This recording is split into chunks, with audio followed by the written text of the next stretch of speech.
அஸ்ஸலாமு அலைக்கும். KFC ஸ்டைலில் சிக்கன் கட்லட் தான் நேற்று நான் இஃப்தாருக்காக செஞ்சுருந்தேன். அல்ஹம்துலில்லாஹ் ரொம்ப சூப்பராக அமைஞ்சு வந்துருந்துச்சுங்க. இதோட டேஸ்ட் அந்த அளவுக்கு ரொம்ப சூப்பராக இருந்துச்சு. இந்த சிக்கன் கட்லட் மஸ்ட் ட்ரை ரெசிபின்னு சொல்லுவேன். சிக்கன் கட்லட் நான் எப்படி செஞ்சேங்கிறத பார்க்கலாம் வாங்க, வீடியோக்குள்ளே போகலாம்.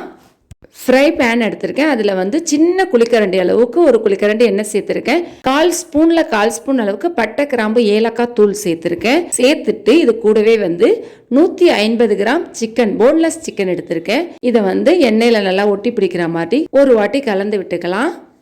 இந்த சிக்கனுக்கு தேவையான உப்புத்தூளையுமே இது கூட சேர்த்துடலாம். இந்த சிக்கனுக்கு 1/4 ஸ்பூன் அளவுக்கு உப்புத்தூள் சேர்த்துருக்கேன். 1/2 ஸ்பூன் அளவுக்கு சில்லி ஃபிளாக்ஸ் சேர்த்துருக்கேன்.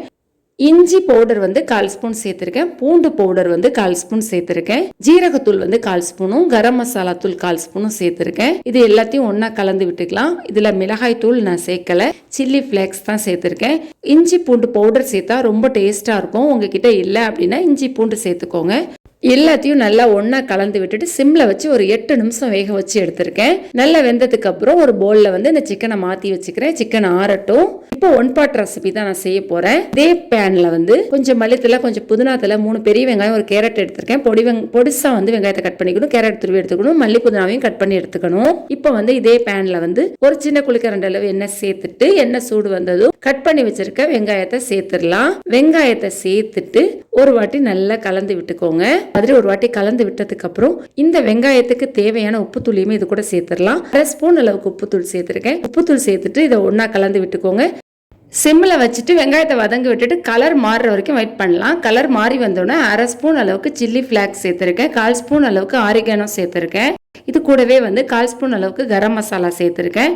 இந்த 3 மசாலாவுமே இந்த வெங்காய மசாலாவுக்கு ரொம்ப நல்ல ஃப்ளேவர் கொடுக்கும். இப்போ துருவி வச்சிருக்க கேரட்டையுமே இது கூட சேர்த்துடலாம். சேர்த்துட்டு கட் பண்ணி வச்சிருக்க மல்லி புதினாவையும் இது கூட சேர்த்துடலாம். சேர்த்துட்டு இது எல்லாத்தையுமே நல்லா வதக்கி எடுத்துக்கலாம். சிம்ல வச்சு வதங்க விட்டுருங்க.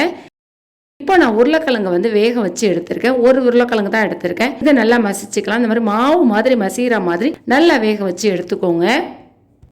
அடுத்ததா சிக்கனை மிக்சியில் போட்டு பல்ஸ் கொடுத்து எடுத்துக்கலாம். ஆன் ஆஃப் இது மாதிரி 3 வாட்டி பல்ஸ் கொடுத்து எடுத்துக்கோங்க. இந்த மாதிரி கொரப்பா சிக்கனை அரைச்சி எடுத்துக்கோங்க. ரொம்ப பவுடரை அரைச்சி எடுத்துடாதீங்க. இப்போ வதங்கி வந்திருக்க அந்த வெங்காய மசாலால இந்த சிக்கனை சேர்த்துடலாம். சேர்த்துட்டு இப்போ மசிச்சு வச்சிருக்கோம் இல்லையா, அந்த உருளைக்கிழங்குமே இதில் சேர்த்துடலாம். சேர்த்துட்டு எல்லாத்தையுமே ஒன்றா கலந்து விட்டுக்கோங்க. இது மாதிரி நல்லா கலந்து விட்டுட்டு கரண்டியை திருப்பிட்டு நல்லா மசிச்சு விட்டுக்கோங்க. என்ன சேர்த்துருக்கோம் அப்படின்னு தெரியாத அளவுக்கு எல்லாம் ஒன்றா மிக்ஸ் ஆகி வர அளவுக்கு நல்லா மசிச்சு விட்டுக்கோங்க. நான் நோம்பு வச்சுட்டு தான் இந்த மசாலா ரெடி பண்ணேன். ஆனால் நான் இதில் சேர்த்துருக்க உப்பு, காரம் எல்லாமே ரொம்ப கரெக்டாக இருந்துச்சு. நான் நோம்பு திறந்துட்டு சாப்பிட்டு பார்த்தப்போ ரொம்ப டேஸ்ட்டாக இருந்துச்சு. நான் இதில் சேர்த்துருக்க உப்பு, எல்லாமே சரியான அளவு. நீங்க இதே அளவுக்கு ட்ரை பண்ணி பாருங்க. அடுப்பை ஆஃப் பண்ணிட்டு இந்த கட்லட் மசாலாவை ஆற விட்டுறலாம். ஆறினதுக்கு அப்புறம் இதை நான் எந்த அளவுக்கு கட்லட் தேவைப்படுதோ அந்த அளவுக்கு உருண்டை பிடிச்சிக்கலாம். உருண்டை பிடிக்கும் போது அந்த மசாலா கையில ஒட்டக்கூடாது, உதிரக்கூடாது. அப்படி இருந்துச்சு அப்படின்னா நம்ம சேர்த்திருக்க அளவு சரியான அளவுன்னு அர்த்தம். இப்போ எனக்கு கரெக்டான அளவுல இந்த மசாலா ரெடியாகி வந்திருக்குது. ஒருவேளை நீங்க செய்யும் போது அந்த வெங்காயம், அந்த மசாலாலாம் உதிர்ந்துச்சு அப்படின்னா வேக வச்ச உருளைக்கிழங்கு இன்னொன்னுமே சேர்த்துக்கங்க. சேர்த்துட்டு நல்லா மசிச்சுட்டு பிடிச்சிங்க அப்படின்னா சரியான அளவுல வந்துடும். நீங்க எந்த அளவுக்கு கட்லட் செய்ய போறீங்களோ அந்த அளவுக்கு உருண்டை பிடிச்சிக்கோங்க. எனக்கு நான் 2 குக்கீஸ் கட்டர் எடுத்துட்டு அந்த குக்கீஸ் கட்டர்ல தான் நான் இன்னைக்கு அச்சு வச்சு எடுக்க போறேன். அதனால அதுக்கு தேவையான அளவுக்கு நான் உருண்டை பிடிச்சிருக்கேன். பாருங்க, தட்டுலயுமே அந்த மசாலா ஒட்டல, என் கையிலுமே மசாலா ஒட்டல. அந்த அளவுக்கு கிளியரா இருக்கு பாருங்க. இதுதான் சரியான பதம். இப்போ நான் உருண்டை பிடிச்சி எடுத்தாச்சு. நான் எடுத்திருக்க அளவுல 10 உருண்டை கிடைச்சிருக்குது. 10 கட்லட்டுமே இதை வச்சு செய்யலாம். இப்போ நான் 2 குக்கீஸ் கட்டர் எடுத்திருக்கேன். ஃபிளவர் டிசைன்ல ஒன்று, ஹார்ட் டிசைன்ல ஒன்று எடுத்திருக்கேன். இப்போ இது உள்ளதான் இந்த மசாலாவை ஸ்டஃப் பண்ணி கட்லட் ரெடி பண்ண போறேன். இது மாதிரி அந்த குக்கீஸ் கட்டருக்குள்ள அந்த உருண்டையை வச்சுட்டு அந்த கட்டருக்குள்ள எல்லா இடத்துலயும் அந்த மசாலா போய் அமைகிற மாதிரி நல்லா விரல்களால பிரஸ் கொடுத்து எடுத்துக்கோங்க. மசாலாவை தேய்ச்சிட்டு அதுக்கு மேல குக்கீஸ் கட்டரை வச்சு கட் பண்ணி எடுத்தா என்ன அப்படின்னு நீங்க நினைக்கலாம். இந்த மாதிரி எடுத்தீங்கன்னா அந்த அளவுக்கு ஷேப் கரெக்டா வராது. இந்த மாதிரி ஒரு அளவு நீங்க நிர்ணயிச்சுட்டு அதை உருண்டை பிடிச்சிட்டு அதை இந்த மாதிரி நீங்க எந்த அச்சுல எடுக்கிறீங்களோ அந்த அச்சுக்குள்ள வச்சு எடுத்தீங்கன்னா ரொம்ப அழகா அமைஞ்சு வரும். உங்ககிட்ட குக்கீஸ் கட்டர் இல்லை அப்படின்னா நீங்க டப்பா மூடி இருக்கும் இல்லையா, நம்ம பவுடர் எல்லாம் போட்டு வச்சிருப்போம் இல்லையா, மசாலா பவுடர்லாம், டப்பா மூடிங்க ஏதாவது ஒரு குறிப்பிட்ட அளவுக்கு நீங்க உங்களுக்கு தேவையான அளவு எடுத்துட்டு அதுல இதே மாதிரி உருண்டை பிடிச்சிட்டு அந்த உருண்டையை இந்த மாதிரி பிரஸ் கொடுத்து எடுத்தீங்கன்னா ரொம்ப சூப்பரா அமைஞ்சு வரும். இந்த ஃபிளவர் டிசைனுமே எனக்கு ரொம்ப நல்லா அமைஞ்சு வந்துருந்துச்சு. பாருங்க எவ்வளவு ஈஸியா வருது அப்படின்னு.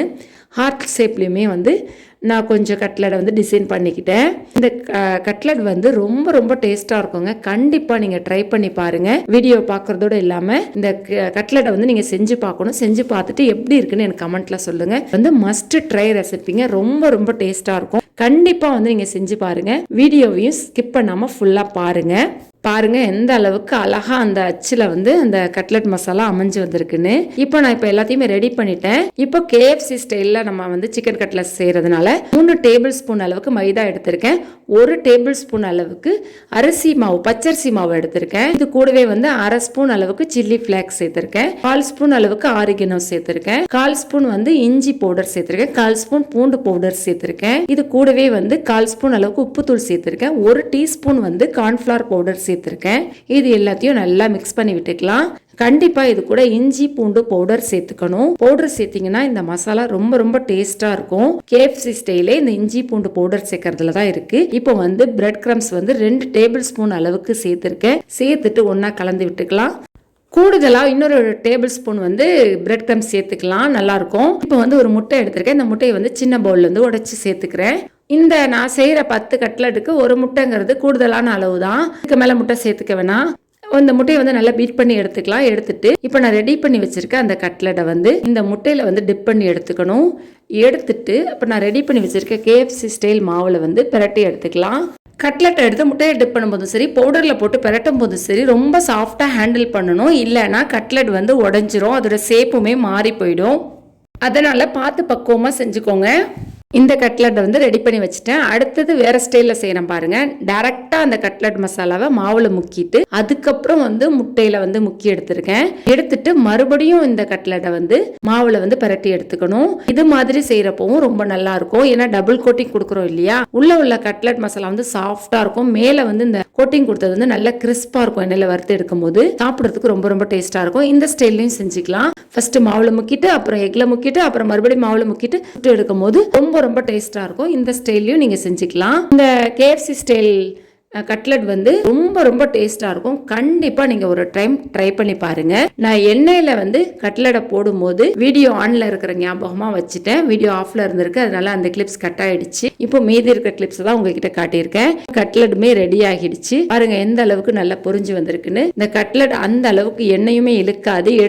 போது உங்களுக்கு எண்ணெய் இருக்கிற மாதிரி தெரியும். இதை வந்து நான் வடித்தட்டில் வச்சதுக்கு அப்புறம் பாத்தீங்க அப்படின்னா கொஞ்சம் கூட எண்ணெய் இருக்காது. அந்த அளவுக்கு சூப்பரா இருக்கும் இந்த கட்லெட். இந்த கட்லெட் வந்து கண்டிப்பா நீங்க ட்ரை பண்ணி பாருங்க. சிக்கன் எல்லாம் நம்ம அரைச்சு சேர்த்துருக்கனால சாப்பிடும் போது அந்த டேஸ்ட் வந்து வேற லெவல்ல இருக்கும்.